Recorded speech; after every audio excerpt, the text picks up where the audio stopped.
Kitab Ulangan Pasal 18. Imam-imam orang Lewi, seluruh suku Lewi, janganlah mendapat bagian milik pusaka bersama-sama orang Israel dari korban api-apian kepada Tuhan, dan apa yang menjadi miliknya harus mereka mendapat rejeki. Janganlah ia mempunyai milik pusaka di tengah-tengah saudara-saudaranya. Tuhanlah milik pusakanya seperti yang dijanjikannya kepadanya.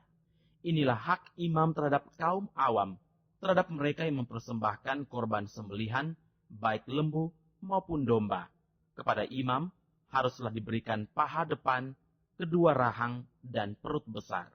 Hasil pertama dari gandummu, dari anggurmu dan minyakmu, dan bulu guntingan pertama dari dombamu haruslah kau berikan kepadanya. Sebab dialah yang dipilih oleh Tuhan Allahmu dari segala sukumu, supaya ia senantiasa melayani Tuhan dan menyelenggarakan kebaktian demi namanya, ia dan anak-anaknya.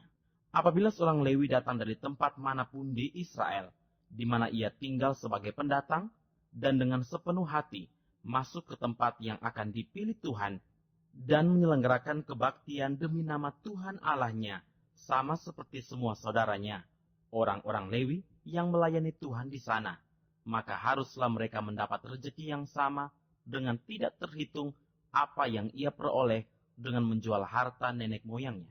Apabila engkau sudah masuk ke negeri yang diberikan kepadamu oleh Tuhan Allahmu, maka janganlah engkau belajar berlaku sesuai dengan kekejian yang dilakukan bangsa-bangsa itu.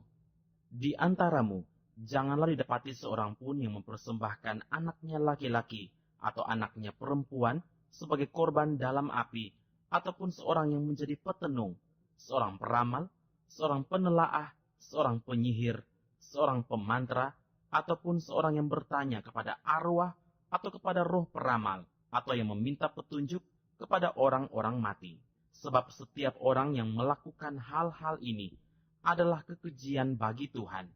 Dan oleh karena kekejian-kekejian inilah Tuhan Allahmu menghalau mereka dari hadapanmu. Haruslah engkau hidup dengan tidak bercela di hadapan Tuhan Allahmu, sebab bangsa-bangsa yang daerahnya akan kau duduki ini mendengarkan kepada peramal atau petenung, tetapi engkau ini tidak diizinkan Tuhan Allahmu melakukan yang demikian.